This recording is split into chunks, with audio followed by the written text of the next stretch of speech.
participando do nosso bate-papo filosófico, né?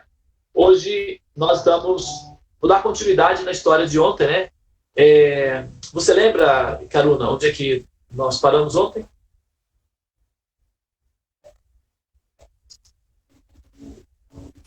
Você não estava na sala não ontem, tá? Você parou na novela da Globo. Babu. Foi? Você parou na novela da Globo, contando a história de Campinas, da psicóloga, entendeu? E aí você parou quando eles te excluíram da sala. Da sala de vídeo lá deles. Aliás, sala de WhatsApp, aliás. Imagina, por exemplo, se de repente um dia, vamos supor, né? Só para dar uma ideia assim. E por que eu estou contando essa história, Tulas? Você lembra? Tem uma pergunta que eu fiz para saber como entender essa desorganização do chakra, né? Na Hatha Chakra, na pessoa, como observar na pessoa e como entender esse alinhamento também. Você pediu um exemplo de como é que o Anahata Chakra como a gente pode identificar, né, o equilíbrio do Anahata Chakra, né? Recontextualizando, né, que o Anahata Chakra é esse ponto aqui, né, olha, eu tô fazendo, inclusive, na hora que nós fazemos o mantra, que é o mantra da paz, então nós impomos a mão esquerda sobre o Anahata Chakra, né? Essa parte do corpo, ele é o receptor dos sinais, né, da consciência. Imagina que o que acontece é que a tecnologia do corpo, né, eu vou voltar na história, só que eu vou aproveitar para falar isso aqui, porque senão eu posso esquecer em algum outro momento e passar, né, esse assunto, deixar. Eu já mencionei isso daí algumas vezes, mas acho que vale a pena sempre relembrar esse ponto, né? O corpo, ele é uma tecnologia divina, é uma tecnologia que transcende a nossa capacidade de mensuração, e ele funciona, nós replicamos, né? Nós, com a nossa inteligência, nós vamos replicando todos os tipos de tecnologias que já estão em andamento. Então, por exemplo, o celular, ele replica basicamente o tipo de tecnologia que é produzido pelo corpo. Ele é um receptor e um transmissor de sinais, né? O celular, ele, né, por ele receber o sinal, todo o processo do celular é feito por um computador de bordo que é praticamente uma calculadora. Então ele faz cálculos matemáticos e esses cálculos matemáticos são transformados em pixels. Estão transformados em som, né? Então ele recebe as ondas, transforma isso matematicamente, calcula e replica nas funções de som e de imagem. Em breve também terá a função sabores e até odores, né? Uma empresa chinesa já fez experiências com toques, né? Você coloca uma espécie de lábio artificial. Olha só que coisa curiosa. Você coloca um lábio artificial aqui, o seu namorado, sua namorada, sua amante, sua esposa, né? Quem for. Do outro lado do mundo também coloca o lábio e o aplicativo simula a sensação do beijo. Então, você pode beijar à distância. Já está conseguindo fazer isso. Já existe está ficando daqui a pouco, isso vai aparecer. Então, beijo à distância, né? Isso está totalmente previsto, né, em tecnologia de futuro, as sensações de tato. Isso vai evoluir, né, para relacionamentos mais complexos, como abraços, até mesmo relacionamentos sexuais poderão ser realizados à distância, no futuro próximo, né, com o desenvolvimento da tecnologia. Mas, por enquanto, basicamente é imagem e áudio, né, e som. Então, quando nós olhamos para dentro do celular, né, nós vemos as pessoas. Mas, se nós abrirmos o celular, nós não encontramos a pessoa ali dentro. Porque, na verdade, o celular é um receptor de sinais, ele está captando sinal e está replicando esse sinal. Esse sinal está vindo de fora. Da mesma forma, o corpo, ele capta o sinal da consciência, o sinal da alma, que é a consciência. O sinal e a consciência praticamente são idênticos, com algumas diferenças fundamentais em termos de estrutura de realidade. Por exemplo, o sinal que vocês estão captando, o meu, aí dentro do equipamento de vocês, é quase idêntico ao sinal original, que seria, no caso, Devananda, mas com algumas diferenças fundamentais de que, na verdade, é uma simulação, não é objetivo. Então, se você abrir o seu celular, você não vai me encontrar aí dentro de forma alguma, porque o sinal está apenas replicando o sinal, o celular, o equipamento. Por isso que nós, quando abrimos os corpos, não encontramos a alma. Então, o cientista, ou um cientista pode dizer, mas aí então cadê a alma? Abre o coração, não é? Se a alma está no coração, conforme as ilustrações lúdicas demonstram, quando você pega lá, você baixa lá no Google, imagens da alma, ou imagens da alma. Então vai aparecer uma forma humana com um pontinho de luz aqui. Que essa é a referência lúdica que nós temos. Então a ideia que nós temos é de que a alma está aqui, né, dentro do corpo. Isso é para facilitar a racionalização, né, para facilitar o entendimento das coisas. Claro que tem que começar por algum ponto. Mas depois que as coisas ficam mais assim, entendidas, então nós conseguimos perceber que, na verdade, a alma, né, inclusive se você tem transplante de coração, por exemplo, o que acontece com a alma? Se a alma está no coração, o que acontece, né, quando se faz um transplante de coração? Mas aí se diz, não, mas então ela está ali no prana, no chakra. Bom, acontece que os chakras, ou esse chakra, o coronário, ele é um receptor de sinais.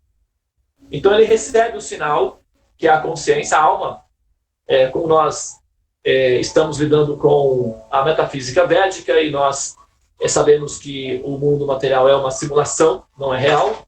Portanto, não tem como, não é, a alma estar dentro de uma simulação, já que não é real. Isso seria incongruente do ponto de vista analítico, né, do ponto de vista da nossa capacidade empírica de racionalizar as coisas. Não é compatível. Uma simulação só pode ser vivenciada por processos de simulação. Então a alma não está presente necessariamente no corpo. O que tem no corpo é um sinal emitido, e esse sinal, ele, como é a consciência, então a alma passa a sentir como se estivesse presa no corpo, que é como quando você sonha, né? O sinal é emitido para uma simulação que é praticamente uma realidade, uma projeção holográfica, não é, de algum ambiente, mas durante o processo do sono ou do sonho, nós ficamos condicionadas a imaginar ou a pensar que aquilo ali é uma situação real, e nós nos esquecemos completamente de que nós estamos na cama.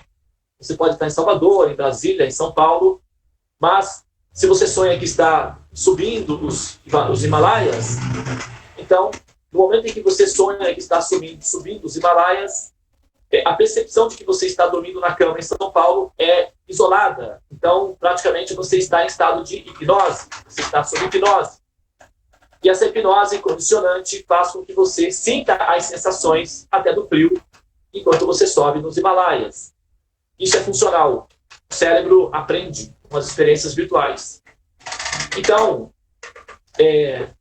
enquanto nós estamos hipnotizadas pelo programa que se chama Maya, que é uma potência que cobre a consciência, nós acreditamos sinceramente que estamos aqui, e que também estamos dentro do corpo, e que as outras também estão aqui, e que estão dentro daqueles corpos que nós vemos. Esses corpos podem ser diluídos em matemática. A matemática não é real, ela é abstrata, ela é virtual. Portanto, se nós pressionamos aquilo que nós chamamos de realidade, se desconstrói, e o que nós temos é uma sugestão de realidade. Portanto, estamos diante de uma hipnose induzida. Isso não é uma questão de religião nem de fé, é uma questão de observação.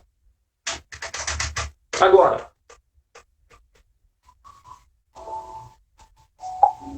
quando nós fazemos esse movimento com a mão esquerda, o nosso cérebro, ele funciona em um X.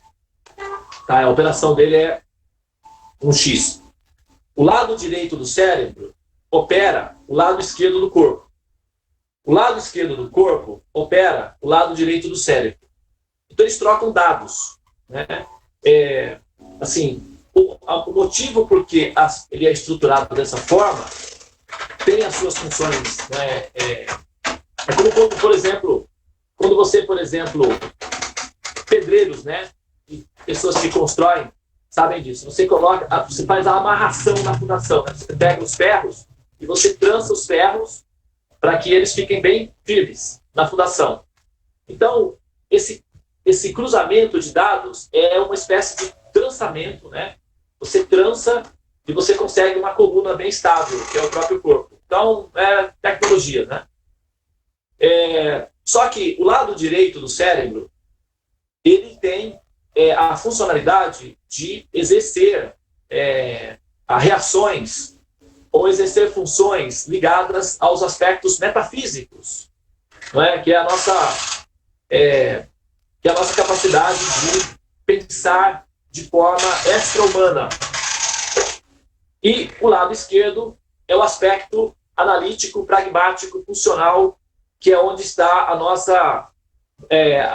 nossa indução hipnótica e a nossa capacidade de fazer coisas pragmáticas, escovar os dentes, ir ao banco pagar a conta, produzir dinheiro para que a conta seja paga, enfim, manter as coisas em ordem e harmonics, né, harmonizadas com relação à estrutura básica de manutenção e de sobrevivência também.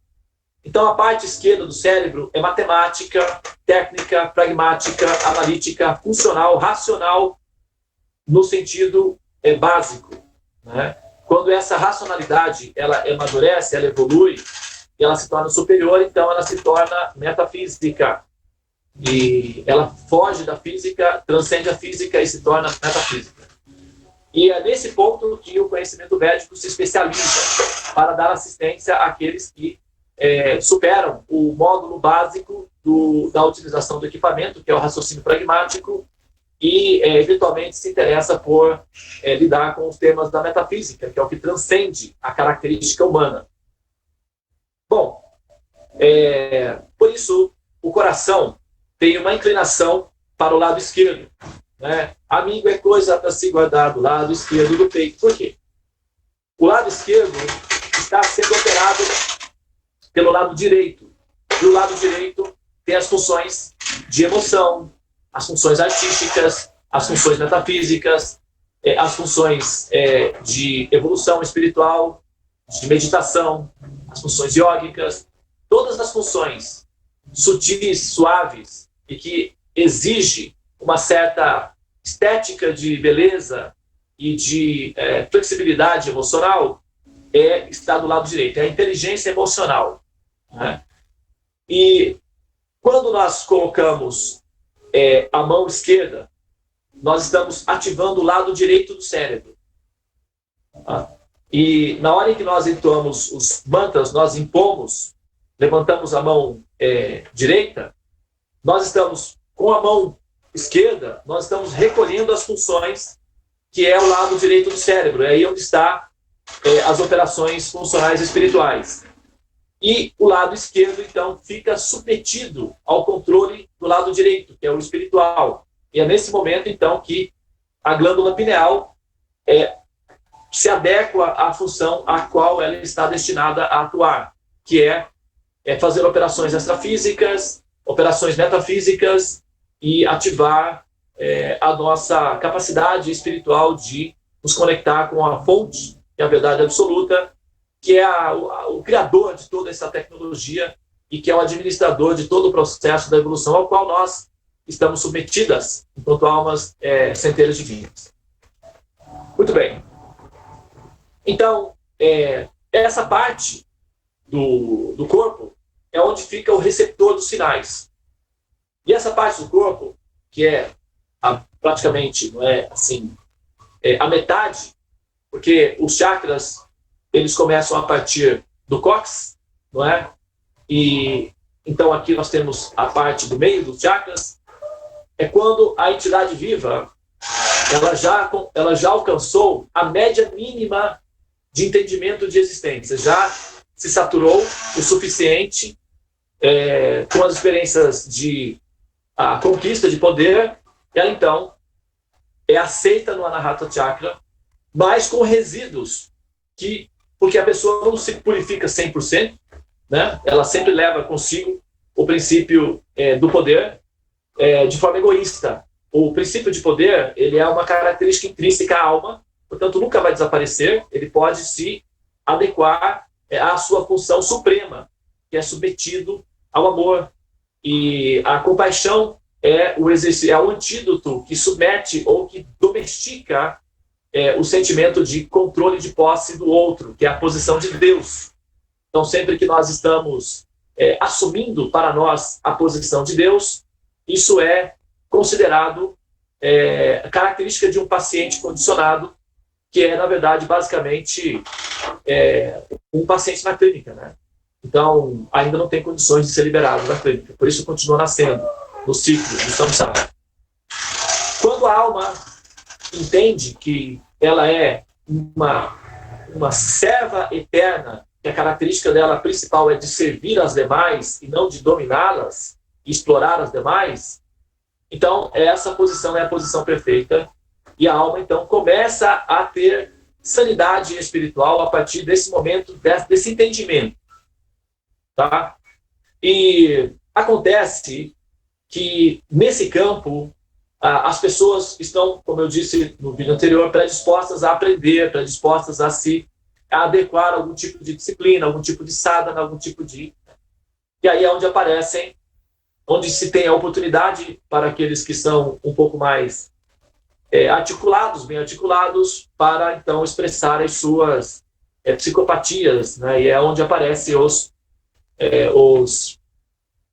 psicopatas, e a área da religião são bem assim fértil para isso, porque as pessoas aí são mais predispostas e vulneráveis, portanto é um campo fértil. E eu estou dando um exemplo, né, dessa experiência que eu tive lá em Campinas com essa pessoa, né, que eu não vou mencionar o nome aqui por questões éticas, e também porque eu não quero necessariamente assim prejudicar ou deprimir as pessoas que mantêm assim uma relação de respeito, de fé, né, por aquele processo que está se tratando ali. Existe uma atividade filantrópica em andamento e eu não tenho interesse em fazer nada que seja prejudicial nesse sentido. Então, vou deixar as coisas caminharem do jeito que estão, mas é dito que cada um tem a liderança que merece, no caso, né, ou que deseja. Então, imagina que, por exemplo, vamos supor, de repente, não é? Vamos imaginar que a Tulasi, que está organizando comigo o grupo, decida que eu tenha que ser expulso do grupo, né? Sem me informar, sem me dar sequer, né, uma chance de defender a minha posição. Vamos supor que eu receba uma acusação grave e essa acusação seja administrada, seja julgada, eu seja condenado sem direito à réplica, sem direito à defesa, sumariamente, a função seja executada unilateralmente, sumariamente, e foi isso que aconteceu comigo. Essa líder espiritual, depois, não para não, talvez, desagradar algum membro que era um patrocinador importante, né, fez isso, escreveu uma carta pública. Eu poderia até, inclusive, como eu disse anteriormente, eu poderia pegar essa carta, poderia abrir um processo de difamação e calúnia, porque realmente prejudicou o meu trabalho, de certa forma, não em termos absolutos, mas pelo menos naquele grupo ali onde eu estava atuando, e era um grupo grande, eu fui sumariamente prejudicado. Eu poderia, né, e isso poderia assim gerar uma situação constrangedora para ela, porque eu teria como provar que aquilo era simplesmente assim falso, né? Era falso. Então, mas eu decidi simplesmente, também eu já tinha feito basicamente quase todo o trabalho, e eu estava com muitas saudades da Índia, eu simplesmente, sim, peguei meu avião e fui para a Índia tomar banho no Ganges e curti as crianças que eu estava administrando a ONG ainda, que era muito melhor do que ficar lidando com essas situações improdutivas. Mas essa líder espiritual, ela abusou do poder e ela praticamente, o que ela fez foi manipulação psicológica, abuso de poder, bullying, abuso psicológico. Não apenas ela abusou psicologicamente de mim, não, porque assim, só abusaria se eu tivesse de alguma forma aceitado isso daí, né? Mas das pessoas que estavam sob a liderança delas, muitas pessoas se sentiram extremamente tristes porque elas gostavam de mim e entendiam que a informação era válida, mas elas, como elas estavam ligadas teoricamente à entidade, não é?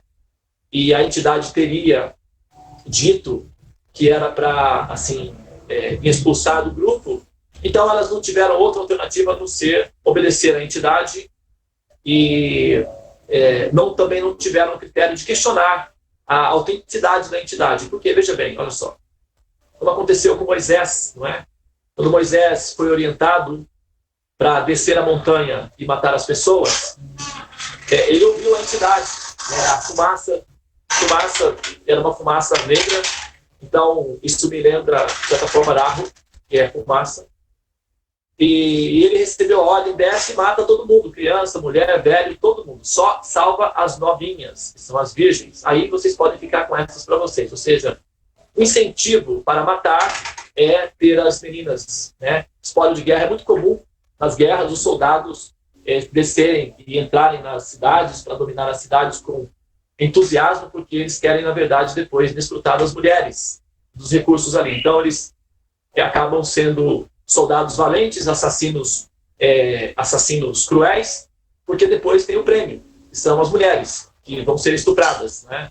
Se vocês puxarem as histórias de como as mulheres chinesas e coreanas foram abusadas sexualmente pelos japoneses, quando eles entraram ali na Segunda Guerra Mundial, vocês vão entender melhor o que eu estou falando. Então, é muito comum que isso aconteça. Portanto,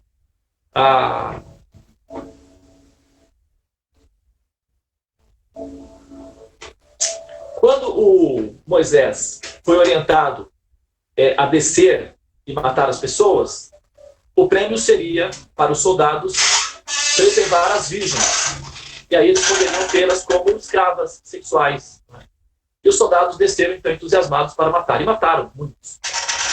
Então, o Moisés poderia questionar, não é, a autenticidade dessa entidade, porque esse tipo de orientação que vai de encontro às escrituras pode ser questionado, sim, né, por qualquer pessoa que tenha alguma sobriedade.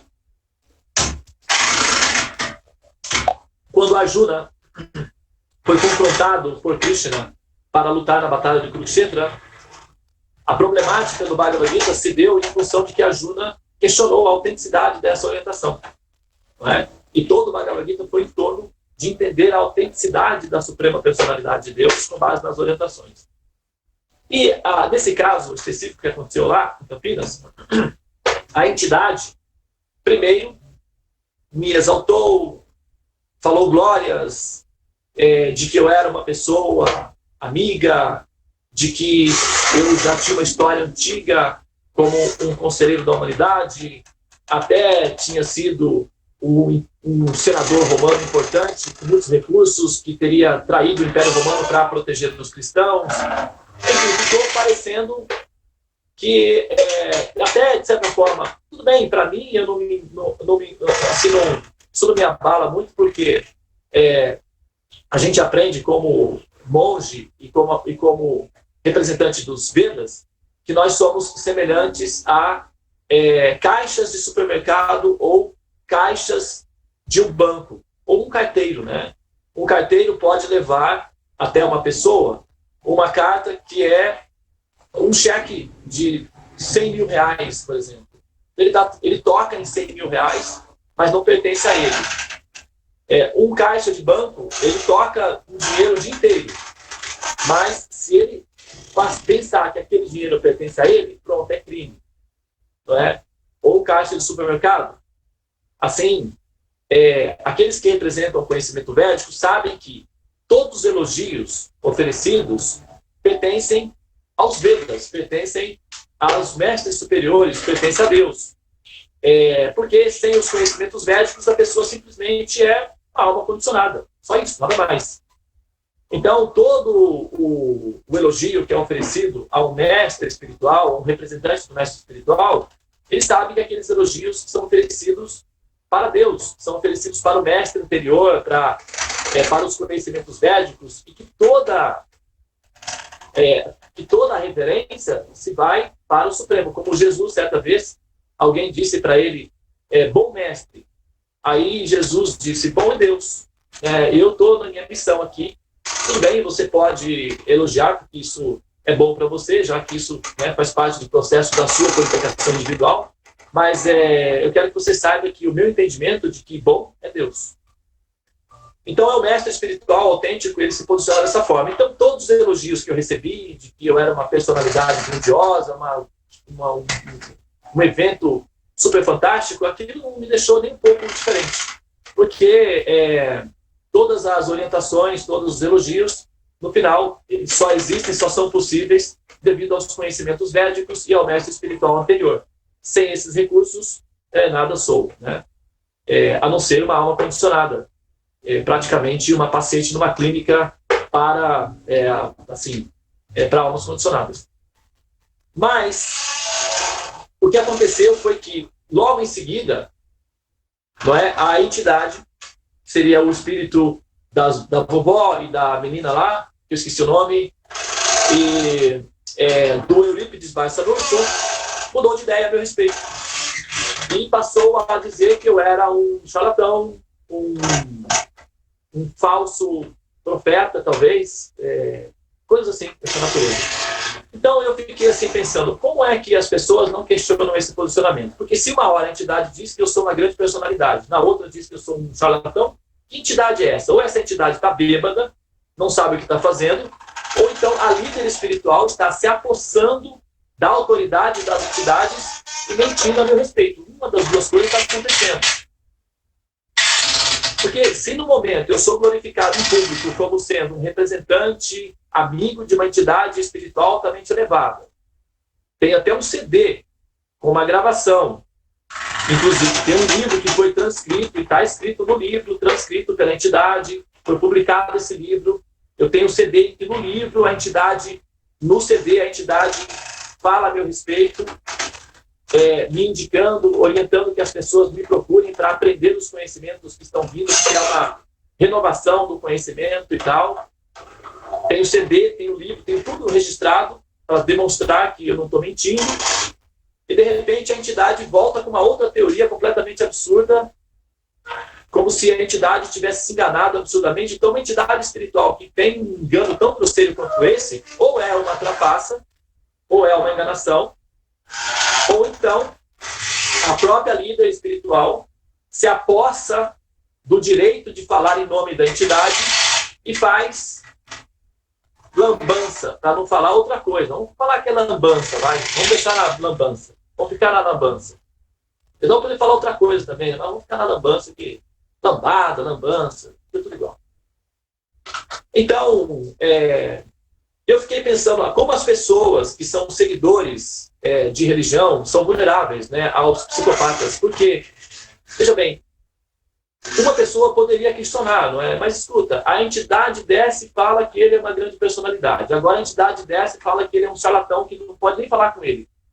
Ou a entidade está bêbada, ou você está mentindo. Qual dos dois? Por favor, explique.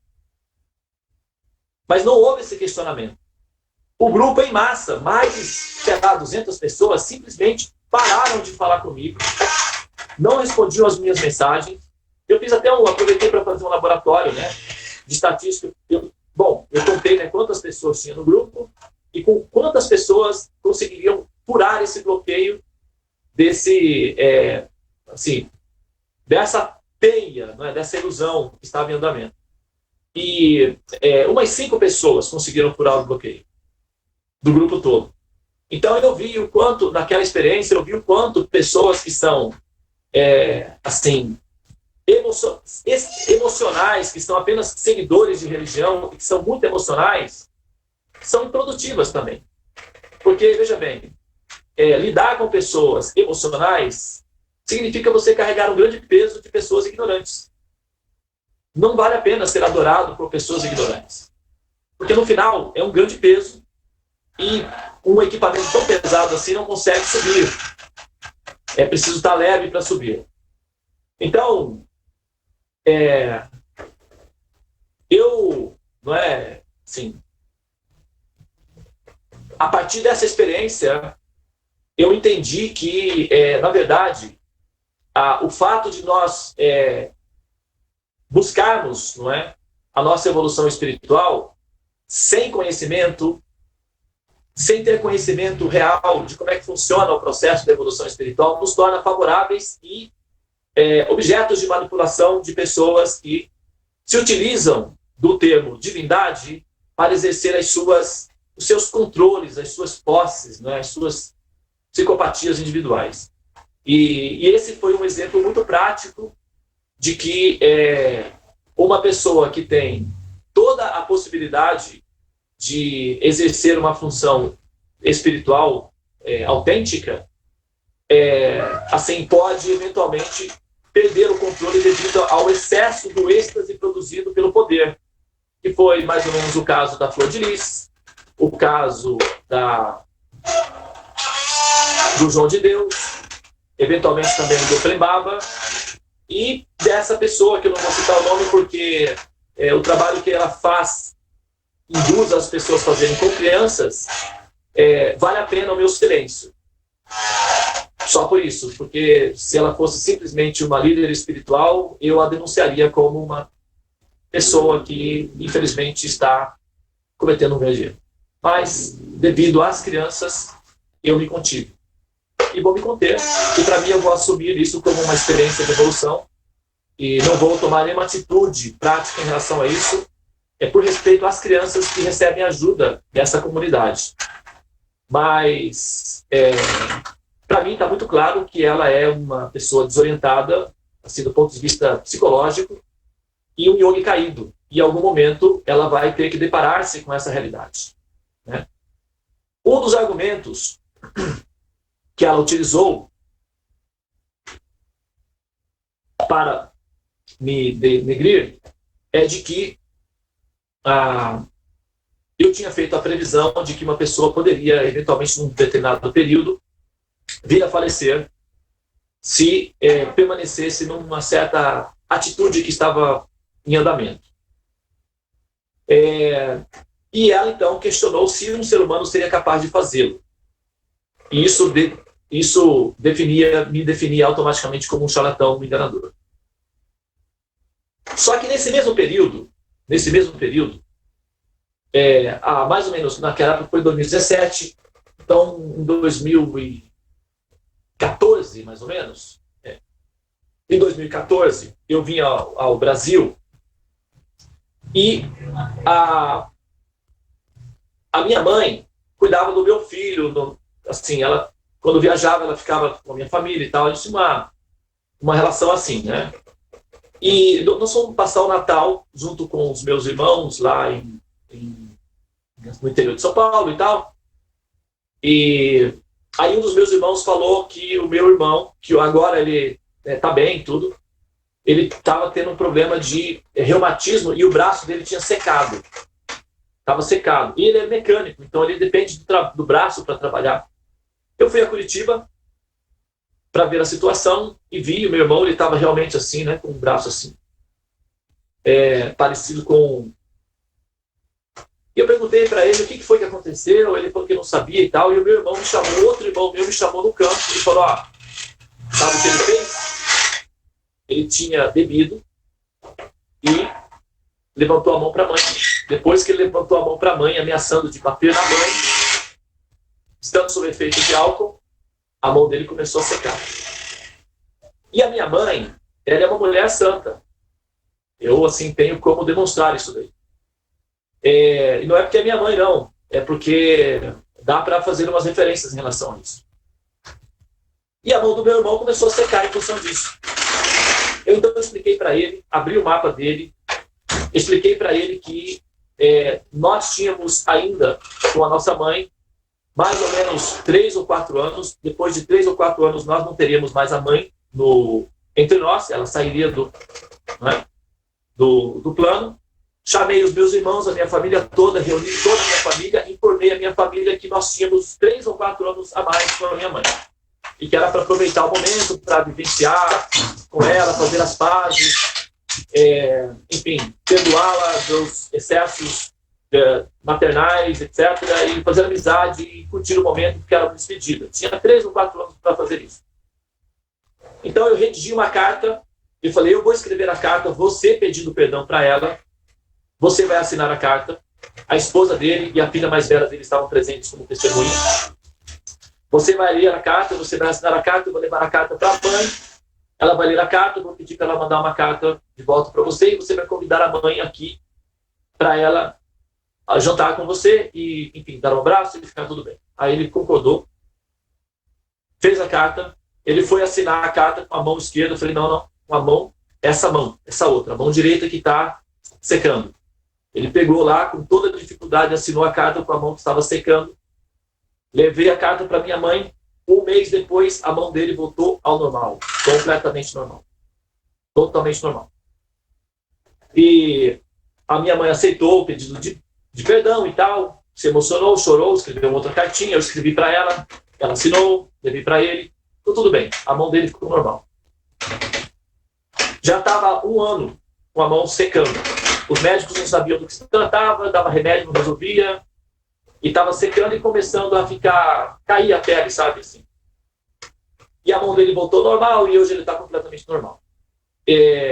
Na época, inclusive, eu falei para ele, olha, a sua profissão, você pode melhorar a sua profissão a partir de agora. Você pode ser uma pessoa pública, você pode se candidatar aos cargos públicos, como vereador ou coisas assim, pode envolver-se com a administração pública, porque você tem capacidade de fazê-lo e seu mapa é favorável.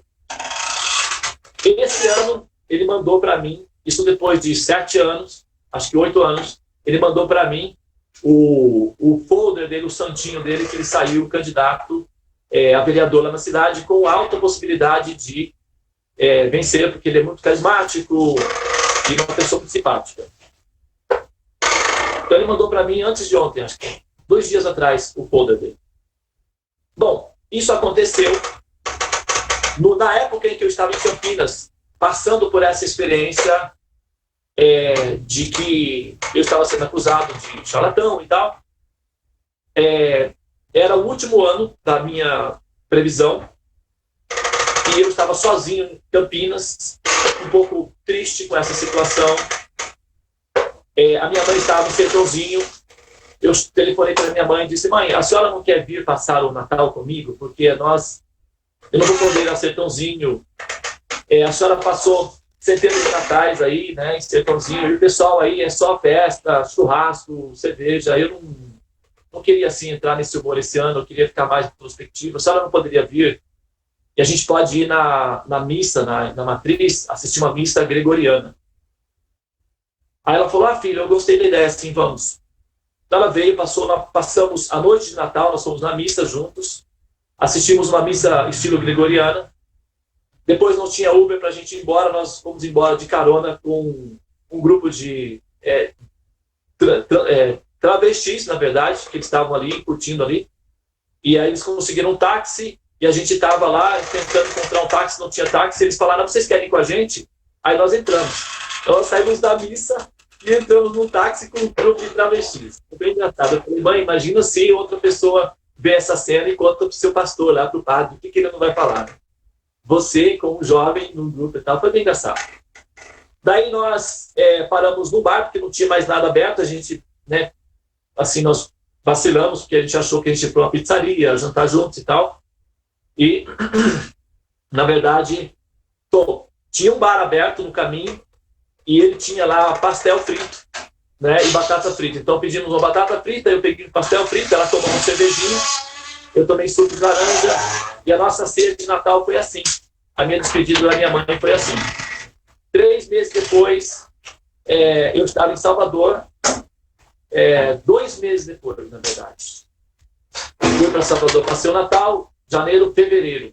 Eu viajei para a Índia em março, é isso mesmo. Em fevereiro, a minha mãe estava em casa, sentiu uma coceira no corpo, foi ao hospital, foi diagnosticada com câncer no esôfago, e os meus irmãos vieram falar comigo e tal, pedir orientações. Eu falei, não, eles queriam reunir dinheiro para comprar um equipamento. Eu falei, não, nada disso, vai ser uma perda de tempo, não é necessário, ela está partindo.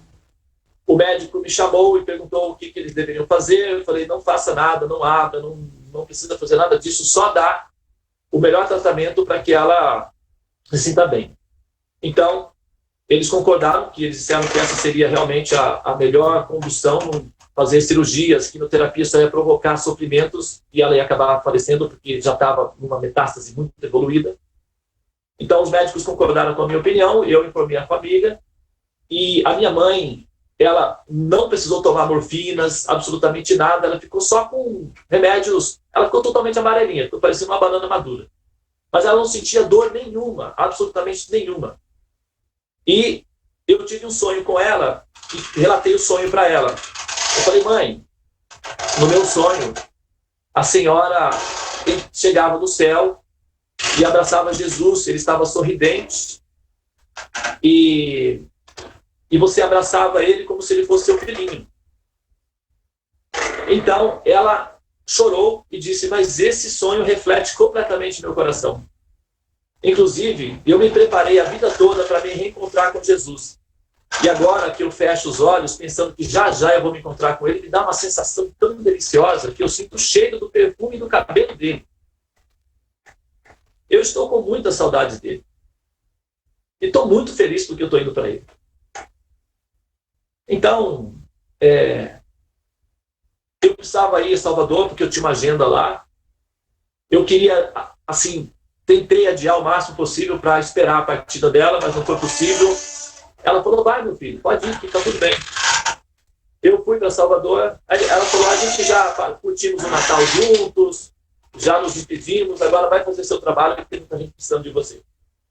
Eu fui para Salvador, fiz a minha agenda, 20 dias depois, eu estava pegando o avião de volta para cá, para São Paulo, para ir para a Índia. Antes eu ia passar lá para visitá-la, e enquanto eu estava no aeroporto de Minas Gerais, eu recebi a notícia de que ela tinha abandonado o corpo. Ela acordou de manhã, de madrugada, e pediu um copo de água para minha irmã e sentiu uma dorzinha, uma pontada no coração. Ela reclamou, e senti uma pontadinha no coração. Quando a minha irmã foi pegar a água, voltou, ela já tinha feito a passagem. Não precisou tomar uma gota de morfina, nenhuma injeção para dor, absolutamente nada, e fez a passagem nesse período.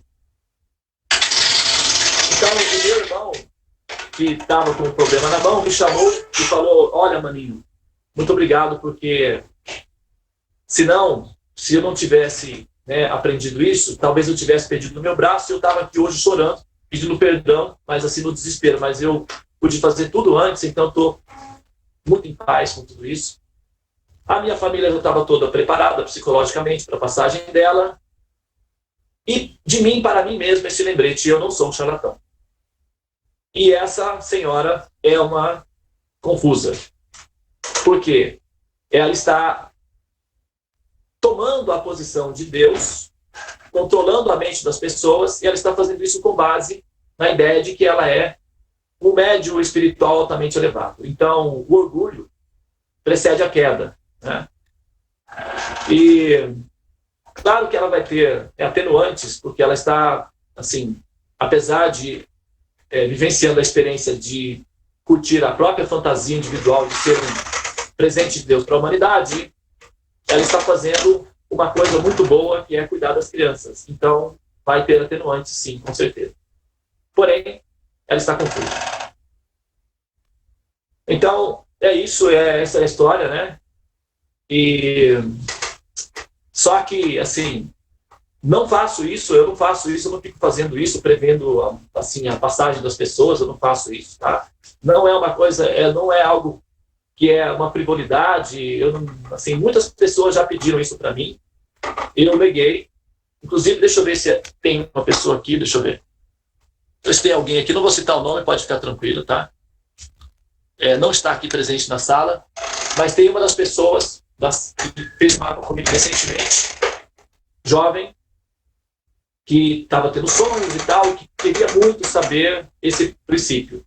E eu neguei de realizar essa função, porque eu não tenho autorização para fazer esse tipo de movimento desnecessário. As regras estão claras. A partir dos 65 anos, está autorizado a fazer perguntas dessa natureza. Ou então, se a pessoa estiver muito doente. Do contrário, não tem por que fazer essa pergunta e eu também não tenho autorização de dar essa resposta. E essa foi a minha experiência com uma Anahata Chakra em desequilíbrio. Não sei se ficou ilustrado, mas eu acho que... né? E eu bati pontual, né? 8 horas e 8 minutos no meu telefone. Acabou o tempo. A 8 horas e 8. Né? Vou tirar um print aqui, quer ver? Deixa eu ver se eu consigo. Olha lá, foi. Depois eu mando lá no grupo lá. Vou mandar já agora, vai. Não esqueço.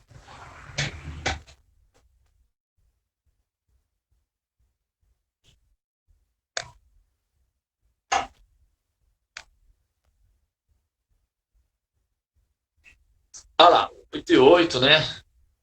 Entendeu? Esse foi lá, o print, não sei se vai aparecer o horário, mas 8 e 8. Bom, ainda está em 8 e 8. Bom, então, pessoal, é isso, tá? Eu contei essa história aí, não é para realçar esse negócio aí de que... Por isso que eu pressiono as pessoas a estudarem, para entender o que eu falo, porque para procurar também, né, entender mesmo o que está sendo falado, não o que eu falo, mas o que está sendo dito, porque afinal de contas nós somos pesquisadores, nós queremos evoluir, e o processo de religião gerou inquisição, guerras e tudo. Esse negócio emocional e depender emocionalmente é complicado, é muito vulnerável. O sistema de futuro é ter consciência mesmo de como é que funcionam as coisas e da mente de Deus na sua característica real, né, sem distorções. Por isso que se chama Movimento para a Consciência de Krishna, né, que é o ramo em qual eu faço parte, que, né, é uma variação dos Vedas, né, do Vedanta, do conhecimento védico. Mas então agora realmente, não é, vamos entrar em trabalho de parto e amanhã, hoje é sexta-feira, não é? Sim, sexta. Sexta-feira. Então, amanhã eu vou então concluir eu acho que eu vou concluir o processo do Anahata Chakra e aí vou responder algumas perguntas aleatórias, né? Vamos entrar em trabalho de parto. Eu não vou nem responder as perguntas que foram mencionadas aqui. Eu não estou nem conseguindo aqui, tá?